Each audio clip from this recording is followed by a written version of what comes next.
15 साल पहले इस घर में 4 लोग रहते थे। माँ बाप, उनकी बेटी और एक नेपाल का नौकर। रात को सब अच्छे से सोए थे, लेकिन सुबह उठे तो बेटी खुद के बेडरूम में मरी पड़ी थी। माँ बाप ने आरोप लगाया कि नौकर मार के भाग गया है, लेकिन एक दिन बाद नौकर खुद उसी घर की छत पर मरा हुआ मिला और इसी कारण बेटी को मारने का सारा शक माँ बाप पर चला गया। उसे समझो उस दिन क्या हुआ। देखो, ये घटना नोएडा के जलवायु विहार अपार्टमेंट के मकान नंबर L32 की है। ये मकान 2 डॉक्टर पति पत्नी राजेश तलवार और नुपुर तलवार का था। इस घर में इन दोनों के अलावा 2 लोग और रहते थे, राजेश तलवार और नुपुर तलवार की बेटी आरुषि तलवार और उनका नेपाल का नौकर हेमराज बंजाड़े। 3D में अगर मैं आपको इस घर का मैप समझाऊं तो ये राजेश और नुपुर तलवार का बेडरूम था। पास में ही ये उनकी बेटी आरुषि तलवार का बेडरूम था और लिविंग रूम के गैप के बाद यहाँ घर के बाहरी हिस्से में नौकर हेमराज बंजाड़े का बेडरूम था। इस केस में गेट्स को लेकर भी काफी कंफ्यूजन था, इसलिए वो कंफ्यूजन भी मैं आपका अभी ही दूर कर देता हूँ। देखो, ये घर की मेन एंट्रेंस थी और यहाँ टोटल 3 दरवाजे थे। ये था सबसे बाहर वाला गेट जो कि सिर्फ धक्का देके भी खोला जा सकता था। उसके बाद ये बीच वाला ग्रिल डोर जिसमें ऑब्वियसली कुंडी लगाई जा सकती थी और सबसे अंदर था ये मेन वुडन डोर। लेकिन इन तीनों गेट्स के अलावा यहाँ पर एक बहुत ही इंपॉर्टेंट कैच है। सबसे बाहर वाले और मिडल वाले डोर के बीच में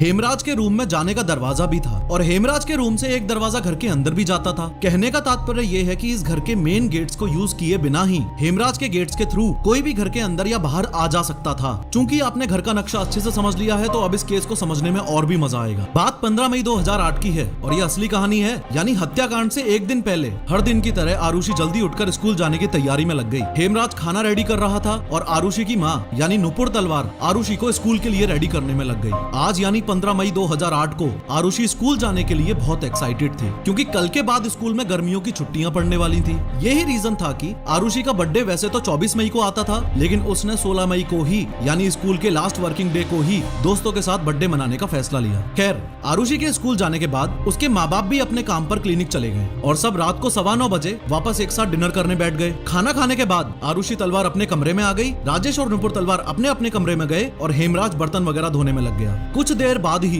दोनों माँ बाप आरुषि के कमरे में आए और अगले दिन आयोजित होने वाली बर्थडे पार्टी की प्लानिंग करने लगे। प्लानिंग करने के बाद बाप ने अपनी बेटी को बर्थडे गिफ्ट के तौर पर एक सोनी का DSC-W130 कैमरा गिफ्ट किया। गिफ्ट पाकर आरुषि बहुत खुश थी और उसने आपस में काफी सारी फोटोज ली। CBI की रिपोर्ट्स के अनुसार लास्ट पिक्चर उसने 10:10 पर क्लिक की थी। पिक्चर्स वगैरह क्लिक करने के बाद राजेश और नुपुर अपने रूम में चले गए और आरुषि अपने रूम में। फिर रात 11 बजे राजेश तलवार अपने रूम में अपने लैपटॉप पर काम कर रहे थे और उन्होंने नुपुर को राउटर ऑन करने के लिए कहा। इंटरनेट राउटर आरुषि के रूम में लगा हुआ था। नुपुर आरुषि के रूम में आई और चुपचाप राउटर ऑन करके वापस चली गई। इस समय आरुषि अपने रूम में चेतन भगत की एक novel the 3 mistakes of my life पढ़ रही थी। इन्वेस्टिगेशन के अनुसार राजेश तलवार ने लास्ट टाइम लैपटॉप में ईमेल वगैरह भेजने के लिए या अपने काम के लिए इंटरनेट रात 12:08 पर यूज किया था। फिर वो भी सो गए और उनके सोने के बाद उस 15 मई की रात 12 बजे से सुबह 6 बजे के बीच में कुछ ऐसा हुआ जिसने पूरे देश को हिला के रख दिया। इस रात ने पुलिस और CBI की काबिलियत पर सवाल उठाया और ये रात दुनिया की सबसे रहस्यमयी रात बनकर रह गई।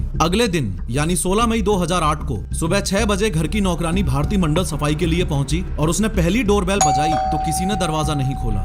दूसरी बार बजाई, किसी ने दरवाजा नहीं खोला। तीसरी बार बजाने पर आरुषि की माँ यानी नुपुर ने दरवाजा खोला। ये बात बहुत अजीब थी। भले ही भारती को ये नौकरी ज्वाइन किए 6 दिन ही हुए थे, लेकिन डेली एक बेल में ही घर का नौकर हेमराज दरवाजा खोल देता था। खैर, एक बार फिर बता दूं कि टोटल 3 दरवाजों में से फिलहाल नुपुर ने ये सबसे अंदर वाला वुडन दरवाजा खोला है और भारती मंडल अभी भी सबसे बाहर वाले दरवाजे के बाहर ही खड़ी है। अब नुपुर बीच वाला दरवाजा खोलने के लिए आगे बढ़ती है तो देखती है कि वो बाहर से बंद है। फॉलोइंग दिस भारती से पूछती है कि हेमराज कहाँ गया। भारती बोलती है मुझे नहीं पता। फिर नुपुर बोलती है कि वो दूध लेने गया होगा, इसलिए बाहर से लॉक करके गया होगा, तू 5 मिनट वेट कर ले। रिस्पॉन्स में भारती बोलती है कि मुझे और जगह भी सफाई करने जाना है, आपके पास एक्स्ट्रा चाबियां होंगी, वो आप बालकनी से नीचे फेंक दो, मैं नीचे जाके चाबी लाके खुद ही खोल लूंगी। नुपुर ने चाबी फेंकने के दौरान हेमराज को फोन लगाया और आप लोग बहुत ध्यान से सुनना इस बात को कि हेमराज के फोन पर रिंग भी गई थी, किसी ने फोन उठाया भी था, लेकिन 2 सेकंड बाद काट के स्विच ऑफ कर दिया और वो फोन आज तक कभी किसी को कहीं नहीं मिला। खैर, नुपुर बालकनी से चाबी फेंकती है, भारती चाबी लेकर ऊपर आती है और जैसा कि मैंने आपको बताया था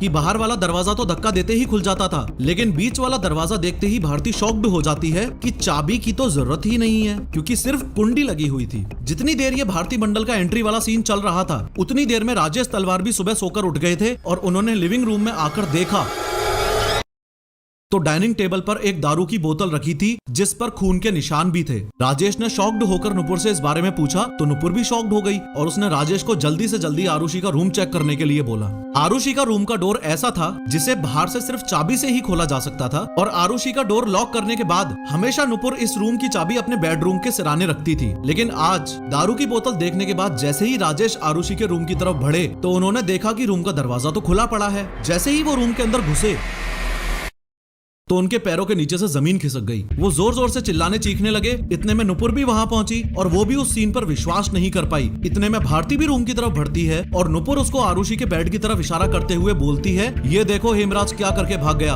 और आरुषि के रूम में बेड पर खून से लथपथ आरुषि मरी पड़ी थी। उसके सिर पर किसी चीज से वार किया गया था और उसका गला काट दिया गया था। इसके बाद भारती ने तलवार से पड़ोसियों को इन्फॉर्म करने की इजाजत ली तो उन्होंने परमिशन दे दी और ये इस पूरे केस की सबसे बड़ी गलती थी या फिर सबूत मिटाने की साजिश भी, हु नोज। भारती ने क्राइम सीन पर सारे आस पड़ोसी इकट्ठे कर लिए और वीरेंद्र सिंह नामक सोसाइटी के सिक्योरिटी गार्ड ने पुलिस को बुला लिया। जब पुलिस मौके पर पहुंची तो पुलिस वालों ने देखा कि लगभग 15 लोग लिविंग रूम में खड़े थे, 5-6 राजेश और नुपुर तलवार के कमरे में थे और आरुषि के कमरे में कोई नहीं था। कहने का तात्पर्य ये है कि जिस क्राइम सीन पर मर्डरर्स के सारे सबूत तुरंत पुलिस को मिल सकते थे, जिस क्राइम सीन पर आउटसाइडर्स को कदम तक नहीं रखना चाहिए था, इतनी भीड़ ने उस क्राइम सीन की धज्जियां उड़ा दी थी और फिंगरप्रिंट्स एक्सेट्रा सारे सबूत की ऐसी तैसी हो चुकी थी। पुलिस के आते ही राजेश तलवार ने पुलिस वालों को बोला कि हेमराज खून करके भाग गया है, उसे जल्दी से जल्दी अरेस्ट करो। कथित तौर पर राजेश तलवार ने ये तक भी बोला कि मैं खुद 25,000 रुपए दूंगा अगर पुलिस उसे नेपाल जाके तुरंत पकड़ ले तो। पुलिस ने भी अपनी तरफ से कहानी बना ली कि रात में शराब पीकर नौकर हेमराज ने आरुषि के साथ जबरदस्ती करने की कोशिश की और आरुषि ने विरोध किया तो वो उसे मार के भाग गया। इस थ्योरी के बेसिस पर पुलिस ने इसे ओपन एंड शट केस बताया, हेमराज पर 20,000 का इनाम रख दिया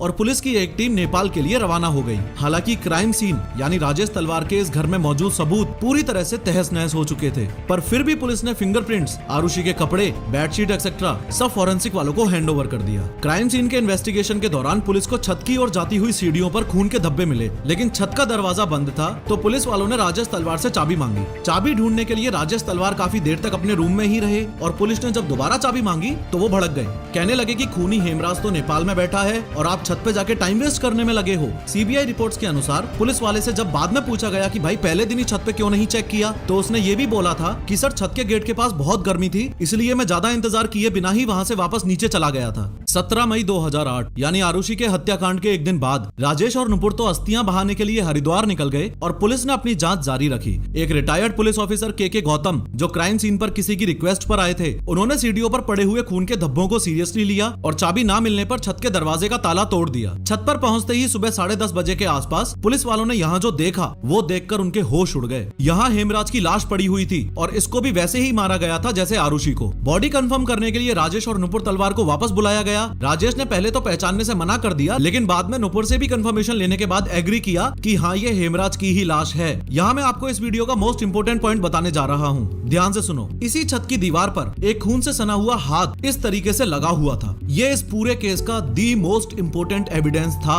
अगर पुलिस ने इस हाथ को सबूत के तौर पर सीरियसली लिया होता तो ये केस तब ही सॉल्व हो गया होता। लेकिन मुझे पता है आप क्या सोच रहे हो, ये तो भारतीय पुलिस है। खैर, अब पुलिस का पूरा शक राजेश और नुपुर तलवार पर आ गया था। लेकिन ये बात इतनी आसानी से हजम नहीं होती ना। किसी माँ बाप की इकलौती लड़की जिसको पैदा करने में भी इतनी मुश्किलें आ रही थी, इसलिए IVF से हुई थी, उसको माँ बाप गुस्से में आके मार दें। इसलिए पुलिस की दूसरी टीम हेमराज के दोस्तों पर इन्वेस्टिगेशन करने लगी। सबसे पहले पुलिस ने विष्णु शर्मा को पकड़ा। असल में विष्णु शर्मा ही पहले राजेश और नुपुर तलवार के घर में नौकर था। वो छुट्टी पे गया था तो उसने टेम्परेरीली हेमराज को अपनी जगह नौकर का काम संभालने को बोला था। लेकिन वो वापस आया तो तलवार ने बोला कि हम तो हेमराज के साथ ही कंटिन्यू करना चाहते हैं, विष्णु तुम्हारे साथ नहीं। इसलिए पुलिस ने अंदाजा लगाया कि विष्णु बदला लेने के लिए जब हेमराज को मार रहा होगा तब आरुषि ने देख लिया होगा, इसलिए विष्णु ने दोनों का ही मर्डर कर दिया। लेकिन जांच के बाद पता चला कि खून की रात विष्णु शर्मा तो नेपाल में ही था। अब तो राजेश और नुपुर तलवार पे जो शक था वो और ज्यादा स्ट्रॉन्ग हो गया। दूसरी बात जो पुलिस के दिमाग में घूम रही थी वो ये कि सोसाइटी के गार्ड्स ने 100% गारंटी के साथ दावा किया था कि 15 और 16 मई रात 11 बजे से 6 बजे के बीच ना ही तो कोई L32 से बाहर गया और ना ही कोई उस घर के अंदर आया।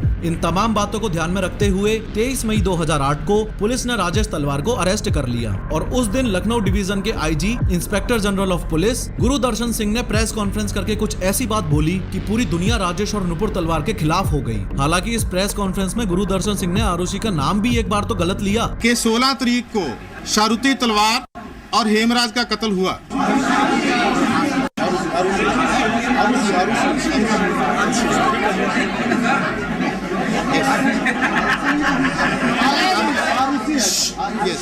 प्लीज लेकिन पुलिस ने बताया कि राजेश तलवार का उन्हीं के क्लिनिक में एक्स्ट्रा मैरिटल अफेयर था। इस बात का पता आरुषि को लग गया था। स्ट्रेस में आके आरुषि ने हेमराज से ऐसी बातें करनी शुरू की और वो दोनों नाजायज संबंध में आ गए थे। 15 और 16 मई की रात जब राजेश तलवार पानी पीने के लिए उठे तो उन्होंने देखा कि आरुषि का रूम का डोर खुला हुआ है। अंदर जाते ही उन्होंने देखा कि वो दोनों आपत्तिजनक स्थिति में हैं। तो राजेश हेमराज को मारते मारते ऊपर ले गए, छत पर उसे जान से मार दिया, फिर नीचे आके भारी मात्रा में शराब पी और अपनी बेटी आरुषि को भी मार दिया। लेकिन इस बयान के थ्रू इतनी छोटी बच्ची के कैरेक्टर पर कीचड़ उछाली जा रही थी, इसलिए लोगों ने जम के पुलिस का विरोध किया। फॉलोइंग दिस पुलिस ने प्रेशर में आके अपना बयान बदल दिया और बताया आरुषि को अपने पिता राजेश तलवार के क्लिनिक में एक्स्ट्रा मैरिटल अफेयर का पता चल गया था, वो उसे ब्लैकमेल करने लगी थी, इसलिए राजेश तलवार ने अपनी बेटी आरुषि की हत्या कर दी। इस कांड को हेमराज ने देख लिया था, इसलिए राजेश ने उसे भी मार दिया। इन शॉर्ट उस बयान के बाद काफी इन्वेस्टिगेशन हुए, लेकिन ओवरऑल सिचुएशन ये थी, 2 सीबीआई की टीम इन्वॉल्व हुई थी। पहली सीबीआई की टीम ने इन्वेस्टिगेशन के बाद ये क्लेम किया था कि मर्डर कृष्णा थडरई ने किया है। कृष्णा भी असल में नेपाल का ही था, नौकर हेमराज बंजाड़े का दोस्त था